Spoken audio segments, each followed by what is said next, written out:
Hey guys, இன்றைக்கி நம்ம பார்க்க போகிற மூவி என்னென்னு பார்த்தீங்கன்னா மறக்குமா நெஞ்சம். இதான் நம்ம சேனலுக்கு ஃபஸ்ட் டைம் வந்திருக்கீங்கன்னா சேனலை சப்ஸ்கிரைப் பண்ணிக்கோங்க. வாங்க வீடியோக்குள்ளே போகலாம். நம்ம படத்தோட ஸ்டார்டிங்லேயே நம்ம ஹீரோ கார்த்தி வந்துட்டு 12th எக்ஸாம் எழுதுறக்காண்டி உட்காந்துக்கிட்டு இருக்காரு. அங்கே இருக்கிற கொஸ்டின் பேப்பரும் கொடுக்குறாங்க. கொஸ்டின் பேப்பரை பார்த்து முடிச்சதுமே அவருக்கு படித்தது ஒன்றுமே வரலையடா சொல்லிக்கிட்டு அவரு கவலைப்பட்டுக்கிட்டு இருக்காரு. அப்படியே கனவுலேருந்து எந்திரிக்காரு. அங்கே கட் பண்ண இங்கே ப்ரெசென்ட்டில் நம்ம ஹீரோவை காட்டுறாங்க. கார்த்தி என்ன பண்ணுறாரு அப்படின்னு பார்த்தீங்கன்னா ஒரு மிகப்பெரிய பிஸ்னஸ் மேனாக இருக்காரு. அவரும் காரில் போய்கிட்டு இருக்கும்போது அவங்களோட 3 ஃப்ரெண்ட்ஸுக்குமே அவர் வந்து வீடியோ கால் பண்ணுறாரு. அவங்க ஃப்ரெண்ட்ஸ் பேர் என்னன்னு பார்த்தீங்கன்னா ஜோசப், சலீம் மற்றும் சரண்யா. அவங்க 3 பேத்துக்குமே வீடியோ கால் பண்ணிக்கிட்டு இருக்காரு. அப்பதான் சொல்லிக்கிட்டு இருக்காரு. அதுல வந்துட்டு சலீமும் நம்ம சரண்யாவும் வந்துட்டு ஐடி கம்பெனில வந்து வேலை பார்த்துக்கிட்டு இருக்காங்க. நம்ம ஜோசப் மட்டும் ஸ்கூல் டீச்சரா இருந்துகிட்டு இருக்கான். அப்ப நம்ம சலீம் என்ன சொல்ற பார்த்தீங்கன்னா, மச்சான் நீ தான் மச்சான் வாழ்ற, காலையில 8 மணிக்கு ஸ்கூலுக்கு போற, சாயந்தரம் 5 மணிக்கு வந்துருத, உன் வாழ்க்கையே ரொம்ப ராஜ வாழ்க்கடா அப்படின்னு சொல்லிக்கிட்டு இருக்கான். அந்த டயத்துல தான் நம்ம ஜோசப் சொல்றான், ஏன்டா இப்ப இருக்கிற பசங்களாம் அப்படி இல்லடா, நம்ம செட்டு மாதிரியே கிட்டத்தட்ட நிறைய பேர் வந்துருதானுங்க, அவனுங்களை சமாளிக்கிறவங்களே நான் போதும் ஆயிருதாண்டா அப்படின்னு சொல்லிக்கிட்டு அவரும் தன்னோட கவலை ஃபுல்லாமே சொல்லிக்கிட்டு இருக்காரு. அடுத்து நம்ம சரண்யாவும் என்னடா திடீர்னு வீடியோ கால்லாம் போட்டிருக்கீங்க அப்படின்னு சொல்ல,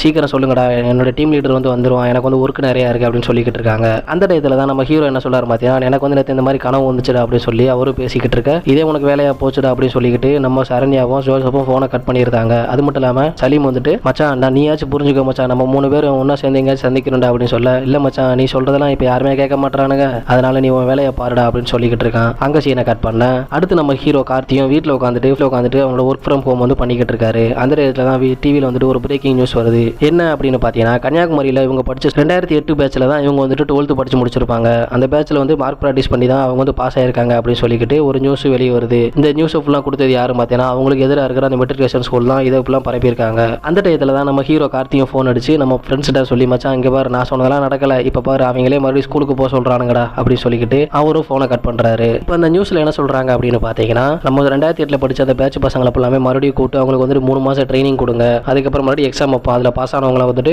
நாங்கள் மறுபடியும் தேர்ச்சி பண்ணுறோம் அப்படின்னு சொல்லிக்கிட்டு அந்த ஆர்டர் வருது. இதை கேள்விப்பட்ட அந்த ஸ்கூலோட கெச்சம் என்ன சொல்கிறாங்க அப்படின்னு பார்த்தீங்கன்னா, எங்கள் மேலே இருக்கிற அந்த போட்டி காரணமாக தான் அவங்க வந்து பொய் கேஸ் கொடுத்துருக்காங்க, நாங்கள் வந்து இது வந்து கண்டிப்பாக எதிர்கொள்வோம் அப்படின்னு சொல்லிக்கிட்டு மேல்முறையீடு நாங்கள் பண்ணுவேன் சொல்லிக்கிட்டு அந்த கெச்சமும் சொல்லிக்கிட்டு இருக்காரு. அங்கே கட் பண்ண இங்கே நம்ம ஹீரோ கார்த்தியை காட்டுறாங்க. அப்போ நம்ம சலீம் என்ன சொல்றாரு பார்த்தீங்கன்னா, மச்சான் நீ வேற அங்கே போயிட்டு மறுபடியும் படித்து பாஸ் ஆகலைன்னா இப்போ இருக்கிற வேலையும் போயிடும், என்னோட கரியரும் மாறிடும், உனக்கு என்ன நீ வேணா பிஸ்னஸ் பண்ணிக்கிட்டு இருக்க, நீ ஜாலியாக இருப்ப அப்படின்னு சொல்லி பேசிக்கிட்டு இருக்க. இல்லை மச்சான் இந்த வாய்ப்பு வந்து யாருக்குமே கிடைக்காது, நம்ம மறுபடியும் ஸ்கூல் படிக்கிற ஒரு வாய்ப்பு வந்து நம்மளுக்கு இப்போ கிடைச்சிருக்கு அப்படின்னு சொல்லிக்கிட்டு இருக்காரு. அதுலேயும் குறிப்பாக நம்ம பிரியதர்ஷினி அப்படின்ற பொண்ணை பார்க்கறக்காண்டி தான் அவர் ஸ்கூலுக்கு போறாரு. அங்கே கட் பண்ண இப்போ கொஞ்சம் ஃப்ளாஷ்பேக் காட்டுறாங்க. இவங்களும் 10th எல்லாம் எழுதி முடிச்சுட்டு 11th ஸ்டாண்டர்ட் சேர்றதுக்காண்டி கிளாஸுக்கு வர்றாங்க. வந்தது மட்டும் இல்லாமல் கடைசி பஞ்சம் படிக்கிறதுக்காண்டி இவங்களும் சீக்கிரம் வந்துட்டு உட்காந்துருந்தாங்க. இவங்களோட ஃப்ரெண்ட்ஸ் யார் பார்த்தீங்கன்னா, நம்ம கார்த்திக், ஜோசப், சலீம் மற்றும் கௌதம் அப்படின்னு 4 பேர் இருப்பாங்க. இவங்க 4 பேருமே கடைசி பஞ்சம் வந்து பிடிச்சிருந்தாங்க. அந்த டயத்தில் தான் அங்கே லேட்டாக வந்து அர்ஜுன் அப்படின்ற வந்துட்டு, ஏன்டா நீங்களே எப்பவுமே லாஸ்ட் பெஞ்சில் உட்காந்துக்கிட்டு இருக்கீங்க அப்படின்னு சொல்ல, எவன் சீக்கிரம் வரானோ அவனு தண்டை பெஞ்சு அப்படின்னு சொல்லிக்கிட்டு 2 பேருமே மாற்றி சில்லியா சண்டை போட்டுக்கிட்டு இருக்காங்க. அதுக்கப்புறமா சரி இப்போ நம்ம கிளாஸ்ல யாரா புதுசாக வருவான்னு சொல்லிட்டு அவங்களும் பின்னாடி உட்காந்துட்டு ஃப்ளேம்ஸ் போட்டு விளாண்டுக்கிட்டு இருக்காங்க. சரி இதெல்லாம் சரிப்பட்டு வராது, நான் வந்து இந்த நோட்டை வச்சிருக்கேன், எந்த பொண்ணு வருதோ அந்த டயத்தில் யார் வந்து நோட் எடுக்காங்களோ அந்த பொண்ணு அவனுக்கு தாண்டா அப்படின்னு சொல்லிக்கிட்டு அவங்களும் பின்னாடி உட்காந்து விளாண்டுக்கிட்டு இருக்காங்க. அந்த டயத்தில் தான் லிண்டா அப்படின்ற ஒரு பொண்ணை காட்டுறாங்க. அவள் வந்துட்டு நம்ம கார்த்திகிட்ட வந்தது மட்டும் இல்லாமல், நான் வந்துட்டு லீவில் சும்மா இருக்கும்போது பர்சனல் கிளாஸ் போனடா, ஸ்வாட் அனாலிசிஸ் அப்படின்னு சொல்லிக்கிட்டு அவங்களும் அதை பற்றி கொஞ்சம் அறுத்துக்கிட்டு இருக்காங்க. இவங்களும் என்னடா இவ போட்டு நம்மளை அறுத்துக்கிட்டு இருக்காளடா அப்படின்னு சொல்லி நினச்சிக்கிட்டு இருக்க டயத்தில் ஸ்கூல் டீச்சரும் வந்துருந்தாங்க. இவங்களும் அவங்களோட இடத்துல போய் உட்கார ஆரம்பிச்சிருந்தாங்க. அந்த டயத்தில் தான் சில்பா அப்படின்ற ஒரு பொண்ணு வர்றா. அவங்களே இவங்கெல்லாம் பார்த்துக்கிட்டு இருக்காங்க. அதுக்கப்புறம் சரி சொல்லிட்டு அந்த ஸ்கூல் டீச்சரும் கிளாஸ் எடுக்க போகிற டயத்தில் தான் ஒரு பொண்ணு லேட்டாக வராங்க. யாரும் பார்த்தீங்கன்னா நம்ம பிரியதர்ஷினி. வந்தது மட்டும் இல்லாமல் அந்த பொண்ணை பார்த்த உடனே நம்ம கீழே பின்னாடி இருக்கிற ஃப்ரெண்ட்ஸ் எல்லாருக்குமே பிடிச்சி போயிருது. சரிடா அந்த நோட்டை எங்கடா தெரிவிக்கிற இடத்துல நம்ம ஹீரோ கார்த்தி வந்துட்டு அந்த நோட்டை வந்து ஆல்ரெடி எடுத்து வச்சிருப்பாரு. மச்சான் இனிமேல் இவையா ஆளுடா அப்படி சொல்லிக்கிட்டு இருக்க. இவங்களும் சரி மச்சான் விடு மச்சான் அப்படி சொல்லிட்டு இவங்களும் பேசிக்கிட்டு இருக்காங்க. அந்த டயத்தில் தான் கிளாஸும் முடியுது. அதுக்கப்புறம் நம்ம கார்த்தி என்ன பண்ணுறாரு பார்த்தீங்கன்னா, லிண்டா சொல்லி கொடுத்த அந்த விஷயத்தை ஃபுல்லாமே போர்டில் போய் எழுதிட்டு ஸ்வாட் அனாலிசிஸ் அப்படி சொல்லிக்கிட்டு அவங்க ஸ்கூலில் நடக்கிற இதெல்லாம் மாடிஃபை பண்ணி அவர் எழுதிக்கிட்டு இருக்காரு. அவர் சொல்றது ரொம்ப ஃபன்னாக இருக்கு சொல்லிட்டு அங்கே இருக்கிற கிளாஸ் ஃப்ரெண்ட்ஸ் எல்லாருமே சொல்லி சிரிச்சுக்கிட்டு இருக்காங்க. அந்த இடத்துல லிண்டா வந்துட்டு என்ன டேய் நான் சொல்லி கொடுத்தல ரொம்ப நல்லா பண்ணிக்கிட்டு இருக்கீங்கடா அப்படின்னு சொல்ல, அதுக்கப்புறம் போர்டில் இருக்கிறதெல்லாம் பார்த்துட்டு ஏன்டா நான் உனக்கு என்ன சொல்லி கொடுத்தேன் என்னடா பண்ணிக்கிட்டு இருக்கேன் அப்படின்னு சொல்லிக்கிட்டு அந்த லிண்டாவும் சொல்லிக்கிட்டு இருக்கா. இதெல்லாம் பார்த்துட்டு நம்ம பிரியதர்ஷினியும் நம்ம சரண்யாட்ட என்ன சொல்றா அப்படின்னு பார்த்தீங்கன்னா, நான் கூட அந்த 2 வருஷம் எப்படி போகும்னு நினைச்சேன், எப்படியோ போகணும்னு ரொம்ப பயந்துக்கிட்டே வந்தேன், சரி நல்லதா போயிரும் போல அப்படி சொல்லிக்கிட்டு அவளும் சொல்லி முடிக்கிறா. அதுக்கப்புறம் வெளியே வந்தது மட்டும் இல்லாமல் நம்ம ஹீரோ வந்துட்டு அவளோட ஃப்ரெண்டு சரண்யாட்ட வந்துட்டு அவள் வந்து என்ன சொன்னா, பிரியதர்ஷினி வந்து என்ன சொன்னா அப்படின்னு கேட்க, அவள் ஒன்றுமே சொல்லலடா அப்படி சொல்லிக்கிட்டு அவளை கொஞ்சம் மலிப்பிக்கிட்டு இருக்கா. அங்கே கட் பண்ண இங்கே பிரசன்ட்ல வந்துட்டு நம்ம கார்த்தி வந்து ஃப்ரெண்டுக்கு சலிமையை கூப்பிட்டு கன்னியாகுமரிக்கு வந்துகிட்டு இருக்காரு. அதாவது அந்த ஸ்கூல்ல வந்துட்டு 3 மாதம் ட்ரைனிங் பிடிக்கிறக்காண்டி வந்துகிட்டு இருக்காரு. அங்கே அப்படி மறுபடியும் கட் பண்ண மறுபடியும் ஃபிளாஷ்பேக் காட்டுறாங்க. நம்ம சலீம் என்ன சொல்றாரு அப்படின்னு பார்த்தீங்கன்னா, நீ வந்துட்டு இன்னைக்கு வந்து லவ் வந்து கண்டிப்பாக சொல்லி ஆகணும்டா அப்படின்னு சொல்லிக்கிட்டு நம்ம கார்த்தியும் கூட்டு போறாரு. கார்த்தி அம்மா போனது மட்டும் இல்லாமல் பிரியாவை பார்த்தோன்னே அவருக்கு கை காலெல்லாம் உதற ஆரம்பிச்சிருது. சரி பிரியா உன்னோட கெமிஸ்ட்ரி புக் இருக்கா அப்படின்னு கேட்க, இதை கேட்கறது அவளை தயங்கிக்கிட்டு இருந்தியாடா சொல்லிக்கிட்டு அந்த புக்கையும் அவ பக்காவா கொடுத்து முடிச்சிருதா. இதை பார்த்துக்கிட்டு இருந்த சலீமும் ஏடா உன்னை போய் இதில் போய் விட்ட மாத்தியாடா அப்படி சொல்லிக்கிட்டு அவரு திட்டிக்கிட்டு இருக்காரு. இல்ல மச்சான் இப்பதான் நம்ம வேற லான்ட்டு வந்திருக்கோம், சட்டக்கிட்ட எல்லாமே வேர்த்து ஒழிக்கிட்டு இருக்கு, இப்படியே போய் லவ் சொன்னா அவளுக்கு ஒரு மாதிரியா இருக்கும்டா அப்படி சொல்லிக்கிட்டு என்னத்தையே சொல்லி நம்ம கார்த்தியை சமாளிச்சுக்கிட்டு இருக்காரு. இப்படிதான் ஒரு நாள் பிரியாவும் நம்ம கார்த்தி எங்க அப்படி சொல்லிக்கிட்டு நம்ம சலீம்கிட்ட கேட்கறான். கார்த்தியா இரு இந்த கூட்டு வரேன்னு சொல்லிக்கிட்டு நம்ம சலீம் வேமா ஓடி போய்கிட்டு மச்சான் மச்சான் மச்சான் உன்னை வந்துட்டு பிரியா வந்து தேடிக்கிட்டு இருக்காடா, நீ எங்க இருந்தாலும் வேமா வாடா அப்படி சொல்லிக்கிட்டு இருக்கான். அவனும் சைக்கிள் ஸ்டாண்ட்ல உட்காந்துக்கிட்டு இருக்கான். வந்தது மட்டும் இல்லாம நேர பிரியாவை பார்க்க போறாங்க. சரி அவன் ஏதாவது சொல்ல போறா அப்படின்னு சொல்லிக்கிட்டு இவங்களும் கொஞ்சம் எக்ஸைட்மெண்ட்ல இருந்துகிட்டு இருக்காங்க. அப்பதான் நம்ம பிரியா என்ன சொல்றா அப்படின்னு பாத்தீங்கன்னா என்னோட கெமிஸ்ட்ரி புக் எங்கடா கார்த்தி அப்படின்னு கேட்கறா. இவங்க ஃப்ரெண்ட்ஸ் சலீம்லாம் ஆல்ரெடி என்ன பண்ணிருப்பாங்க அப்படின்னு பாத்தீங்கன்னா அந்த புக்ல வந்துட்டு அந்த பெண்ணோட பேரு அது மட்டும் இல்லாம நம்ம கார்த்தியோட பேர்ல எழுதி வச்சிருப்பாங்க. இதெல்லாம் பாத்துக்கிட்டு இருந்த நம்ம கார்த்தியும் இல்ல புக் வந்து இல்ல நான் வந்து வீட்டுல வச்சுட்டு வந்துட்டேன், நான் வேணா நாளைக்கு நான் எடுத்துட்டு வந்து தரேன் அப்படின்னு சொல்ல நாளைக்கு வந்து சனி ஞாயிறுடா சரி வேணா நான் வந்து திங்கக்கிழமை நான் வாங்கிக்கிறேன், நான் சனி ஞாயிறு வந்துட்டு வேற ஏதோ புக் வேணா படிச்சுக்கிறேன் அப்படி சொல்லிக்கிட்டு நம்ம பிரியாவும் அங்க இருந்து கிளம்புறாங்க.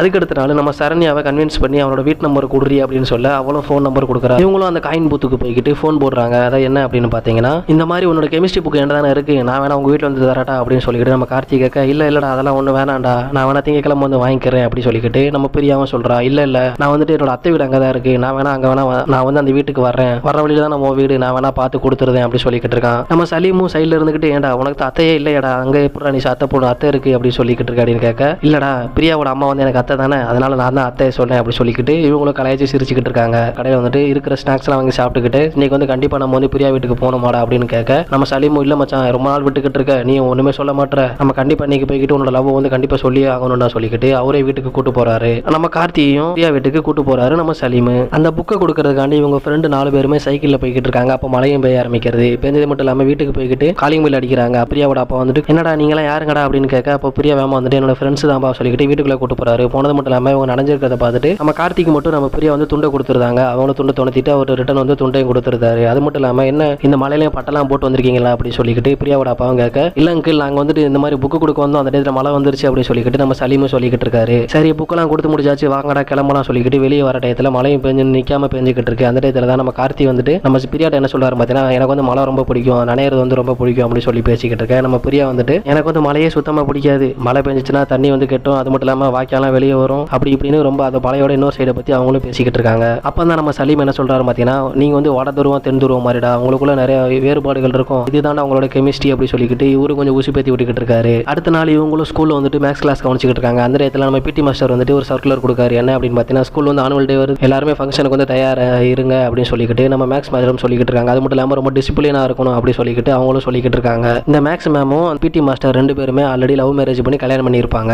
அப்படித்தான் ஒரு நாள் நம்ம பிரியாவும் நம்ம கார்த்தியும் மேலே வந்து ஏதோ புக்கை பற்றி ஏதோ பேசிக்கிட்டு இருக்க டயத்தில் ஒரு டீச்சர் வந்துட்டு நீங்கள் என்ன லவ் பண்ணுறதா ஸ்கூலுக்கு வந்திருக்கீங்களா அப்படி இப்படின்னு சொல்லி திட்ட ஆரம்பிச்சிருந்தாங்க. இதெல்லாம் கொஞ்ச நேரம் பொறுத்துக்கிட்டு இருந்தால் நம்ம பிரியாவும் ஒரு இடத்துல அழுக ஆரம்பிச்சிட்டு அங்கேருந்து கிளம்பிடுறாங்க. நம்ம கார்த்திக் என்னடா பண்ணுறதுன்னு தெரியாமல் அவரும் முடிச்சுக்கிட்டு இருக்காரு. அப்படி அங்கே சீனும் கட் ஆகுது. இவங்களும் அப்படி காரில் டிரைவ் பண்ணிக்கிட்டு அவங்களோட கன்னியாகுமரியில் இருக்கிற அந்த ஸ்கூலுக்கு போயிருந்தாங்க. போனது மட்டும் இல்லாமல் அங்கே இருக்கிற நம்ம கௌதம் ஜோசப் எல்லாமே பார்த்துட்டு பேசிக்கிட்டு இருக்காங்க. அந்த நேரத்தில் தான் லிண்டா வந்துட்டு கார்ல வந்து இறங்குறாங்க. எங்களெல்லாம் அட்வைஸ் பண்ணிக்கிட்டு இருப்பேன், நீ வந்து பிரெக்னெண்டா இருக்க, இப்போ பொண்ணு நீ என்ன பாடுபடுத்த போடியோ அப்படி சொல்லிக்கிட்டு நம்ம சலீமும் கலாய்ச்சிக்கிட்டு இருக்காரு. அது மட்டும் இல்லாமல் அவங்க கூடயே இருக்கிற நம்ம கௌதமும் கொஞ்சம் கவலையா இருந்துகிட்டு இருக்காரு. என்னடா ஆச்சு அப்படின்னு கேட்க இல்ல மச்சான் அதெல்லாம் ஒன்றும் இல்லை, நான் வந்து பிறகு சொல்றேன்டா அப்படின்னு சொல்லிக்கிட்டு அவரும் அங்கேருந்து தட்டி கழிச்சிட்டு போயிருந்தாரு. அந்த டயத்துல தான் அங்கே இருக்கிற பிடி மாஸ்டர் வந்து பார்த்துக்கிட்டு இவர் வந்து ரொம்ப ரக்கடா இருப்பாருடா, இப்போ ஏன்டா இவ்வளவு அமைதியா இருக்காரு அப்படி சொல்லி பேசிக்கிட்டு இருக்காங்க. அங்கே ஸ்கூல்ல வேலை பார்க்குற நம்ம ஜோசப் என்ன சொல்றாரு அப்படின்னு பார்த்தீங்கன்னா நம்ம வந்து மேக்ஸ் மேடம் வந்து இறந்துட்டாங்கடா, அதுல இருந்து ஆளே ரொம்ப உடஞ்சு போயிட்டாரு அப்படின்னு சொல்லிக்கிட்டு அவரும் சொல்லிக்கிட்டு இருக்காரு.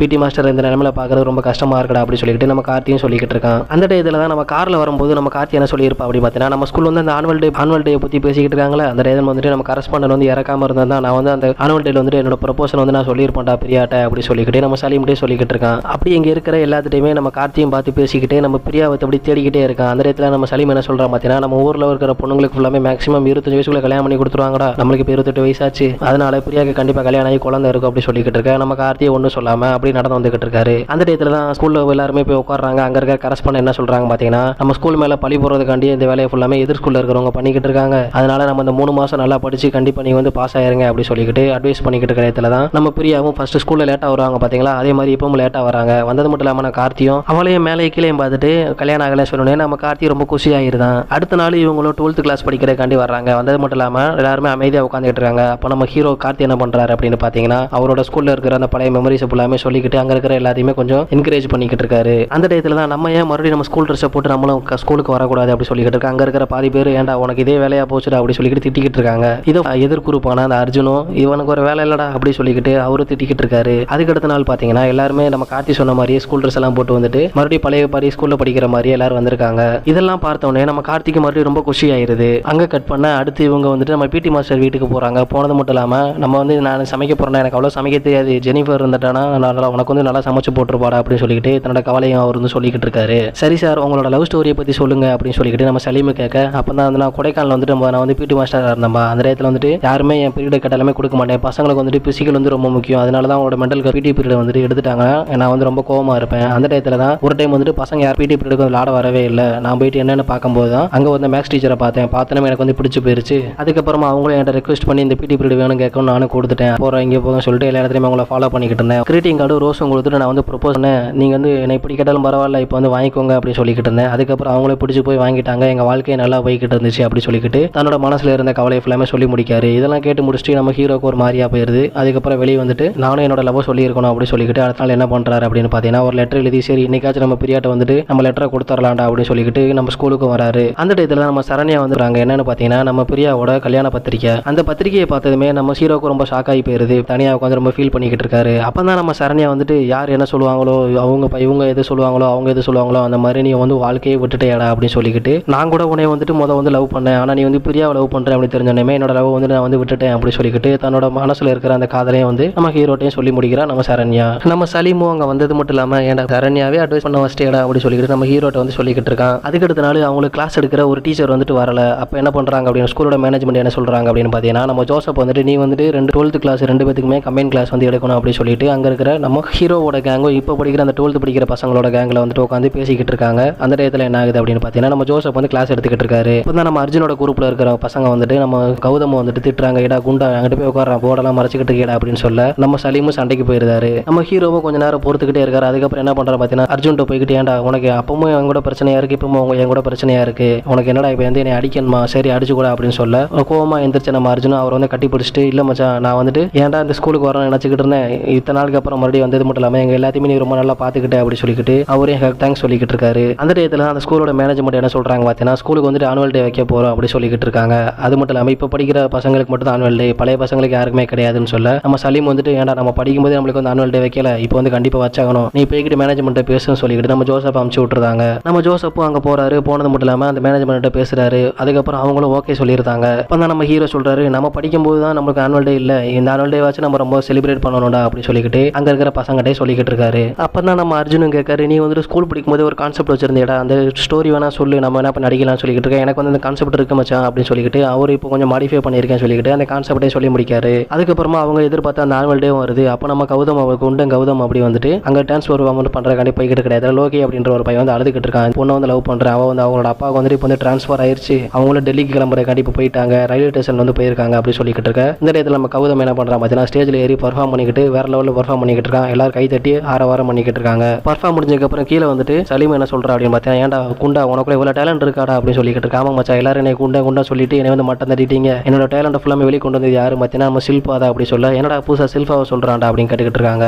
ஆமா என்னன்னு பார்த்தீங்கன்னா சில்பா வந்து கௌதம் வந்து லவ் பண்ணி கல்யாணம் பண்ணியிருப்பான். இதெல்லாம் கேள்விப்பட்டு நம்ம சலீமுக்கு வந்து நெஞ்சே அடைச்சிருது. ஏன்டா இத்தனை நாளாக இருக்க ஏன்டா எதுவுமே சொல்லடா அப்படி சொல்லிக்கிட்டு இருக்க. நம்ம சில்பா என்ன சொல்கிறான் பார்த்தீங்கன்னா, நானும் ஸ்கூலுக்கு வந்தனே சொல்லலாம் பார்த்தேன், இவன் தான் கொஞ்ச நாளே போகட்டும் அதுக்கப்புறம் சொல்லிக்கலாம் அப்படி சொல்லிக்கிட்டு இருந்தான். அந்த டயத்தில் தான் அவங்க ஸ்கூல் படிக்கும்போது ஒரு சின்ன ஞாபகப்படுத்துறாங்க. என்ன பார்த்தீங்கன்னா சில்பாவை கல்யாணம் பண்ணுற ரொம்ப கொடுத்து வச்சவன்டா, அவன் காலில் விழுந்து எல்லாரும் போடா அப்படி சொல்லிக்கிட்டு நம்ம சலீமும் சொல்லியிருப்பான். இப்போ நம்ம கௌதமும் சைடில் இருந்துக்கிட்டு காலை காமிக்கிறாரு, இவங்களும் காலில் விழுந்துருந்தாங்க. அங்கே கட் பண்ணா இங்கே நம்ம பர்ஃபார்ம் எல்லாம் பண்ணி முடிச்சு நம்ம லோக்கியை கூப்பிட்டு சரி வாடா நம்ம ஸ்டேஷனுக்கு போகலாம்டா அப்படி சொல்லிக்கிட்டு அங்கே இருக்க ரயில்வே ஸ்டேஷனுக்கு போகிறாங்க.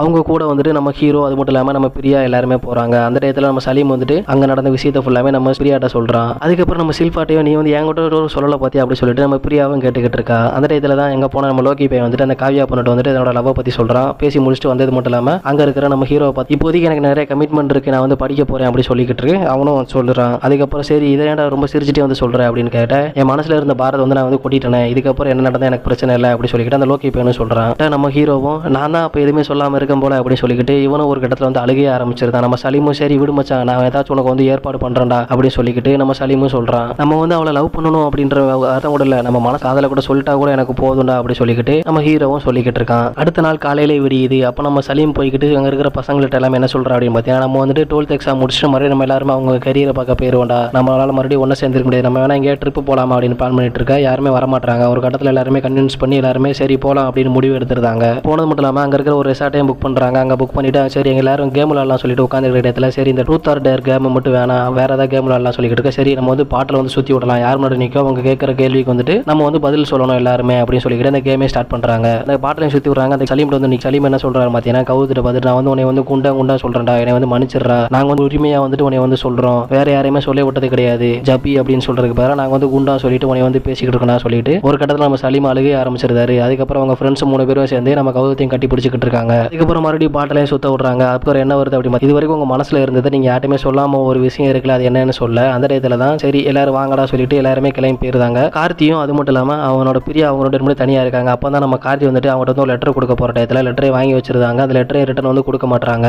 அந்த டயத்துல தான் அவங்களுக்கு வந்து பர்த்டே செலிப்ரேஷன் வருது. அதனால அவங்களோட நம்ம பிரியா கல்யாணம் பண்ணவ பாத்தீங்களா, அவன் வந்துட்டு பர்த்டே சர்ப்ரைஸுக்காண்டி அவங்களுக்கு வந்து கேக் வெட்டுறதுக்காண்டி வந்திருக்கான். அந்த டயத்துல தான் அந்த லெட்டரை வந்துட்டு நம்ம ஹீரோ வந்து புடுங்க போற நேரத்துல லெட்டரை கொடுக்க மாட்டாங்க நம்ம பிரியா. அந்த செலிப்ரேஷனையும் முடிச்சுட்டு அவங்களும் ரூமுக்கு போயிருந்தாங்க. அதுக்கப்புறம் நம்ம ஹீரோ என்ன சொல்றாரு பார்த்தீங்கன்னா, நம்ம சலீம்கிட்ட நான் வந்து லெட்டர் வேற கொடுத்துருக்கேன்டா, அது வந்து பெரிய பிரச்சனையாயிருண்டா அப்படி சொல்லி பேசிக்கிட்டு இருக்க. அதெல்லாம் ஒன்றும் இல்லை மச்சான், என்ன நடந்தாலும் நான் பார்த்துக்கிறேன்டா அப்படி சொல்லிட்டு நம்ம சலீமை ஆறுதல் சொல்லிக்கிட்டு இருக்கான். அந்த டயத்துல தான் அங்கே வந்து நம்ம பிரியாவை மேரேஜ் பண்ண போற அந்த பையன் வந்துட்டு நீங்க வந்து 2 பேரும் லவ் பண்ற விஷயம் வந்து எனக்கு ஆல்ரெடி தெரியும், நீங்க வந்து எப்போ அவள்கிட்ட லவ் சொல்லுவீங்கன்னு சொல்லிட்டு அவனை 10 வருஷமா வெயிட் பண்ணிக்கிட்டு இருந்திருக்கா. நான் வந்துட்டு ஒரு மேட்ரிமோனி சைட்ல தான் நாங்கள் வந்து பார்த்தோம்னா எங்க 2 பேத்துக்குமே லவ் வந்து செட் ஆகலை அப்படி சொல்லிக்கிட்டு இருக்கான். இதெல்லாம் கேட்டதுமே ஒரு கட்டத்தில் வந்துட்டு நம்ம கார்த்தியும் அவனை கட்டி பிடிச்சி அழுக ஆரம்பிச்சிருந்தான். அதுக்கப்புறம் சரி இந்த விஷயத்தை ஃபுல்லாமே நம்ம ஹீரோயின் சொல்லலாம் சொல்லிட்டு போற டயத்தில் அவங்களும் தூங்கிக்கிட்டு இருக்காங்க. சரி காலையில சொல்லிக்கலாம்டா சொல்லிக்கிட்டு இவரு ரூமுக்கு வந்துட்டு அன்னைக்கு நைட்டு ஃபுல்லாமே தூங்காம முடிச்சுக்கிட்டு இருக்காரு. அதுக்கு அடுத்த நாள் இந்த விஷயத்தையும் போய் சொல்றாரு. அவங்களும் இதை சொல்றது தான் இத்தனை வருஷம் வெயிட் பண்ணிக்கிட்டு இருந்தியாடா அப்படின்னு சொல்லிக்கிட்டு இருக்க. சரி நானும் சோசியல் மீடியாவில் வந்து ஒரு நாள் உன்னை வந்து நான் ஃபாலோ பண்ணிக்கிட்டு இருக்கேன், நானும் என் ஃப்ரெண்டோட அக்கௌண்ட் வந்து உன்னை வந்து நான் பேசினேன், நீயும் வளைஞ்சிக்கிட்டு இருந்தேன் அப்படி சொல்லிக்கிட்டு நம்ம ஹீரோயின் சொல்லிக்கிட்டு இருக்காங்க. அப்புறம் அந்த ரெசார்ட்ல எல்லாம் பேசி முடிச்சுட்டு வந்துருந்தாங்க. அதுக்கப்புறம் கொஞ்சம் லவ்வும் பண்ணிக்கிட்டு இருக்காங்க. அதுக்கு அடுத்த நாள் எக்ஸாம் ஸ்டார்ட் ஆகுது. எக்ஸாம் எழுதி முடிச்சுட்டு ஒண்ணுமே படிக்கல, எழுதி முடிச்சுட்டு இவங்களும் வெளியே வர டயத்துல தான் ஒரு நியூஸ் வருது. என்னன்னு பாத்தீங்கன்னா, அந்த கவர்மெண்ட்ல இருந்து அந்த கேஸ் வந்துச்சு பாத்தீங்களா, நீங்க வந்து 12th எழுதினாதான் மறுபடியும் பாஸ் பண்ணணும் அப்படி சொல்லிக்கிட்டு அதை வந்து கவர்மெண்ட் வந்து கேன்சல் பண்ணிட்டாங்க. பக்கத்து ஸ்கூல்காரங்க வந்து ஒரு போட்டி மனப்பான்மையில தான் இந்த கேஸையே போட்டிருக்காங்க சொல்லிக்கிட்டு இந்த தீர்ப்பு ஃபுல்லாமே நம்ம ஹீரோ படிக்கிற அந்த ஸ்கூலுக்கு சாதகமா வந்துருச்சு. அதனால அந்த எக்ஸாம் வந்து தேவையில்லை சொல்லிக்கிட்டு அவங்களும் ரொம்ப ஜாலியா இருந்துகிட்டு இருக்காங்க. அதுக்கப்புறம் அப்படியே ஸ்கூல்ல ஒரு போட்டோ எடுக்கிறாங்க. அப்படியே இந்த படமும் முடியுது. ஓகே ஃப்ரெண்ட்ஸ், இந்த படம் எப்படி இருந்துச்சு, அது மட்டும் இல்லாம நம்ம வாய்ஸ் எல்லாம் எப்படி இருக்கு சொல்லிட்டு கமெண்ட் பண்ணுங்க. தேங்க்யூ ஃபார் வாட்சிங்.